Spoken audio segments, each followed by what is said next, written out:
Seguimos acá más en Pro Economía y ahora tenemos en piso a un invitado muy querido de la casa que ya varias veces estuvo compartiendo con nosotros.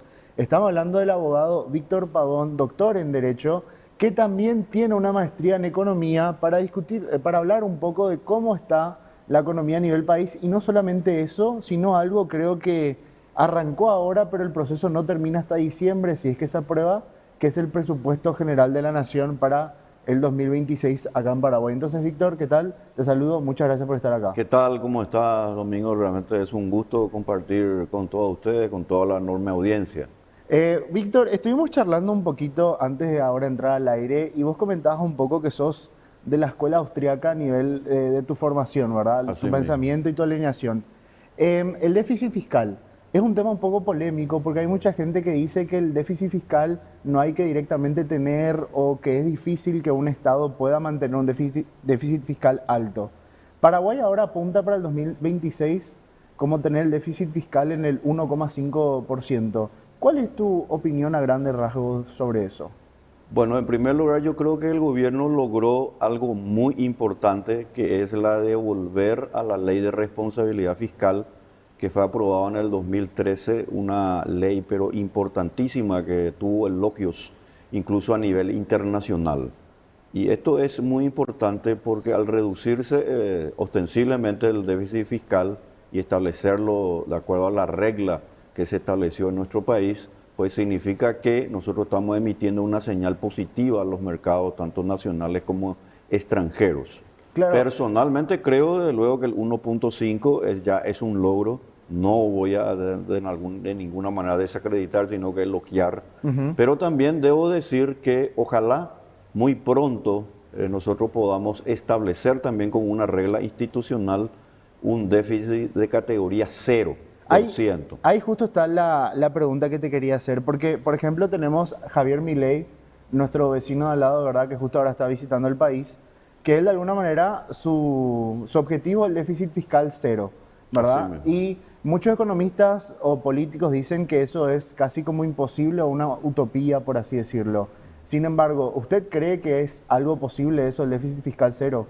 Es totalmente posible. El tema del déficit fiscal 0, yo ya lo establecí en mi último libro que se lanzó hace 5 años, o sea que no es algo que está relacionado a una cuestión de moda. Ujú. Ocurre que en la teoría neo-keynesiana, que es la prevaleciente en el mundo, hay que ser sinceros, se cree que con un déficit nosotros podíamos de alguna manera reactivar la economía.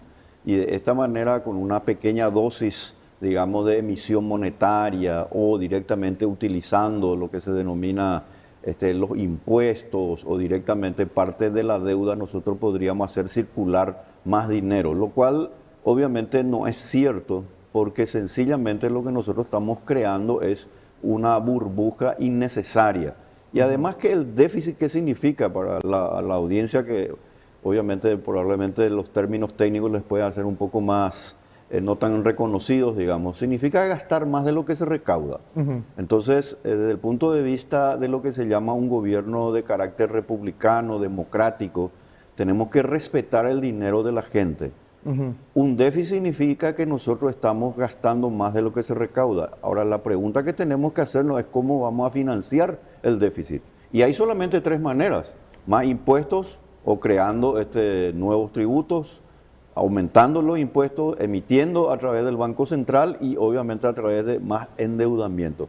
Cualquiera de las tres maneras son dañinas para la economía porque es un dinero que ya fue sacado del sector privado para llevarlo al Estado y que el Estado nuevamente lo financia para el déficit fiscal. En pocas palabras, es un efecto crowding out por el cual hay un desplazamiento precisamente del capital privado hacia el Estado, lo cual es sencillamente ineficiente y lo único que crea es precisamente modelos de corrupción, a mi modo de ver, porque sencillamente ese déficit nunca debió haber existido. Ujú. Es como una familia que empieza a tener un inconveniente y financia, digamos, su déficit a través de utilizar la tarjeta de crédito, etcétera, lo cual le puede sostener en el mediano plazo.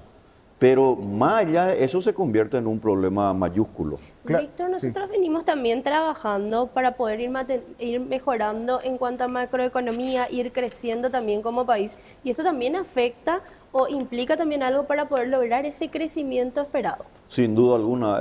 Mira, yo sinceramente creo que en el Paraguay nosotros hicimos bien los deberes. Yo creo que en el Paraguay hace falta más autoestima. Es cierto, hay mucho por hacer, pero que lo que nosotros hemos venido logrando, comparado, por ejemplo, con nuestros vecinos y comparado incluso con los ratios a nivel internacional, no está nada mal. Al contrario, nosotros estamos creciendo, tenemos crecimiento sobre crecimiento, estamos reduciendo el déficit fiscal, tenemos controlada la inflación, desde luego estamos haciendo pero un portentoso trabajo en cuanto se refiere a las inversiones en el sector agropecuario.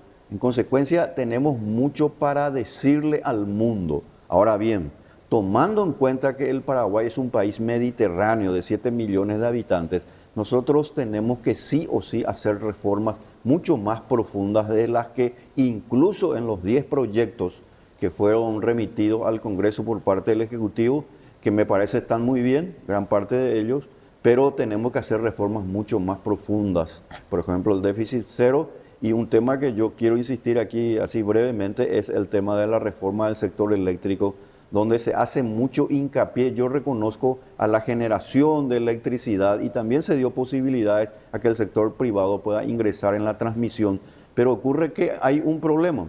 La ANDE, que no anda, que es la Administración Nacional de Electricidad, lamentablemente sigue siendo juez y jugador en un ámbito del sector eléctrico con una carta orgánica absolutamente desfasada que data de 1964. O sea, ¿te referís a de alguna manera dejar de lado el monopolio por parte de la ANDE y que otras empresas privadas puedan competir en el sector eléctrico? Efectivamente, porque así lo manda de paso la Constitución. La Constitución es muy clara, nuestra Constitución podría tener algunos retoques interesantes que podríamos también hablar en términos de política económica, pero desde el punto de vista de lo que establece el espíritu y la letra de nuestra Constitución no están permitidos los monopolios. Y ocurre que en el Paraguay tenemos varios monopolios o varias formas en que el Estado actúa de monopolio y no permite que haya una competencia genuina. Tema de la ANDE, tema de Petropar y el tema IPS. Las pensiones también que haya tipo de manera privada, tipo Estados Unidos, decís. Exactamente. El famoso 401k y otras cosas. Totalmente. IPS, por ejemplo, yo creo que actúa como un monopolio porque no le permite a las partes contratantes, el empresario y el trabajador, elegir dónde disponer de su dinero. Entonces tenemos una carga excesiva del 25% en lo que se llama precisamente el sector laboral de nuestro país. Entiendo. Y volviendo un poco al tema del déficit, dijiste algo muy interesante. Cuando hay déficit, el Estado tiene 3 maneras de financiar ese déficit: deuda, impuestos más altos o emisión monetaria. Totalmente, así mismo. En cuanto a la emisión monetaria, ¿qué tal estamos, vos pensás, acá en Paraguay? ¿Tenemos una política monetaria bastante responsable o se podría hacer un par de mejoras? Yo creo que se pueden hacer mejoras, pero ha sido responsable. De hecho, por eso es que la inflación está contenida. Yo creo que podríamos incluso tener una inflación mucho más baja, pero tenemos un problema en el Paraguay. El problema del Paraguay es el peso del Estado en la economía, que llega prácticamente al 40% del Producto Interno Bruto.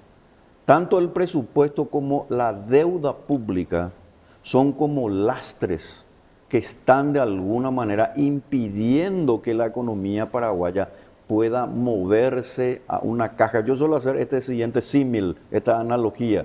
Tenemos un vehículo que ya puede funcionar en caja quinta y sexta, pero nos vamos en tercera. Podemos seguir yéndonos en tercera, que no es que esté mal, pero en la ruta seguir yéndonos en caja tercera implica mayor consumo de combustible y de luego eso podría crear un sobrecalentamiento. O sea que no estamos aprovechando quizás el potencial económico que tiene Paraguay y una de las razones es la gran carga que tiene el Estado. Así mismo, tenemos que reducir, lo cual no significa que desaparezca la ANDE, no significa que desaparezca IPS, sino que sencillamente nosotros tenemos que hacer valer el principio de la libertad de elegir. Claro, la alternativa, que haya la alternativa. Que haya alternativa, por ejemplo, cuando hay un apagón. También. Claro, exactamente, cuando hay un apagón, por ejemplo, y si nosotros tuviéramos un marco regulatorio que pueda penalizar el mal servicio de una empresa determinada, supongamos la ANDE o la empresa que fuera, entonces tiene que pagar de alguna manera con una penalización favorable en este caso al consumidor. Situación que no se da o a veces ocurre cuando a un consumidor por ahí se le descompone o sufre un desperfecto su heladera, etcétera, lo cual es inconducente si nosotros tomamos en cuenta que nosotros tenemos la mayor generación de energía eléctrica per cápita, pero no la podemos distribuir en la manera correcta porque sencillamente nosotros necesitamos una inversión de aproximadamente $1.000 millones anuales y el plan maestro de la ANDE no pasa de $350 millones. Claro, pero puede ser que ahí un poco el tratado de Itaipú juegue un poco en contra en cuanto a la monopolización de la ANDE, porque viste que sí o sí hay que ceder la electricidad al Estado, no contempla la parte de un ente privado, tengo entendido. Bueno, ese es un buen tema. El tema del anexo C, personalmente, luego de haber examinado ese documento, creo que no hay nada que agregar. El anexo C que tenemos hoy, que hoy se tiene a través del Tratado de Itaipú está muy bien. El problema es que acá en Paraguay nosotros tuvimos varios analistas, estatistas de la línea, para mí, de la izquierda, estatistas en el sentido de que quisieron hacernos creer de que nosotros fuimos de alguna manera engañados por el Brasil. Hoy la verdad es la siguiente: Paraguay ya pagó toda su deuda, la energía eléctrica tendría que ser la mitad. Ese es un punto importante y el gobierno lo sigue manteniendo alto por una cuestión, por supuesto, para seguir recibiendo lo que se llaman las compensaciones sociales, lo cual, digamos, es una medida que un gobierno lo puede hacer, pero yo creo que mejor sería ya reducir totalmente la tarifa para así permitir especialmente el mejoramiento y sobre todo la sostenibilidad del proceso industrial de nuestro país.